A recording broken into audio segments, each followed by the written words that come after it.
আসসালামু আলাইকুম রহমতুল্লাহ। বন্ধুরা সকলে কেমন আছেন? বন্ধুরা, মসজিদের আঙ্গিনায় রোপণ করার জন্য আমার বাড়ির বাগান থেকে কিছু কৈলাস গাছের ডাল কাটিং করি।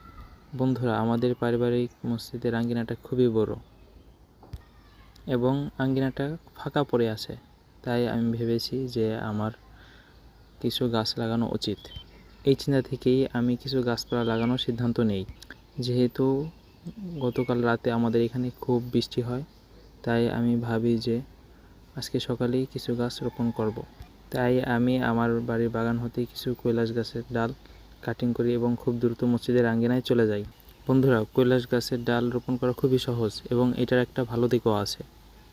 একে রোপণ করা বিষয়টা বলি, এটা খুব সহজেই আপনি মাটি গর্ত করে ডাল রোপণ করে দিলেই এটা বেঁচে যায়। খুব সহজ এটা। আর এটার ভালো দিক হলো এইটা কোনো গরু, ছাগল, হাঁস মুরগিতে খায় না। তাই আপনাদের যে কোনো আঙ্গিনায় চাইলে আপনারা এই কৈলাস গাছ রোপণ করতে পারেন। এটার অনেকগুলো ভ্যারাইটি আছে, দেখতে খুবই সুন্দর। আমার কাছে কয়েকটি ভ্যারাইটি আছে, কিন্তু আমি তার মধ্য থেকে এই কমন দুইটি ভ্যারাইটি মসজিদে লাগানোর জন্য নেই। বন্ধুরা, আমি এগুলো রোপণ করি পরীক্ষামূলকভাবে। যদি এগুলো ভালো হয় তাহলে আমি আরও ভালো ভালো কিছু ভ্যারাইটি মসজিদে রোপণ করব ইনশাআল্লাহ।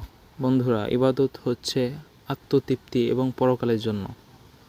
তাই মসজিদ হচ্ছে আল্লাহর ঘর। মসজিদের আঙ্গিনা পরিষ্কার পরিচ্ছন্ন রাখা আমাদের দায়িত্ব। তাই আমরা সকলে আল্লাহর ঘর মসজিদের আঙ্গিনাটা পরিষ্কার পরিচ্ছন্ন রাখব এবং ব্যক্তিগতভাবে কিছু ফল ফুলের গাছ লাগিয়ে দিব ইনশাআল্লাহ।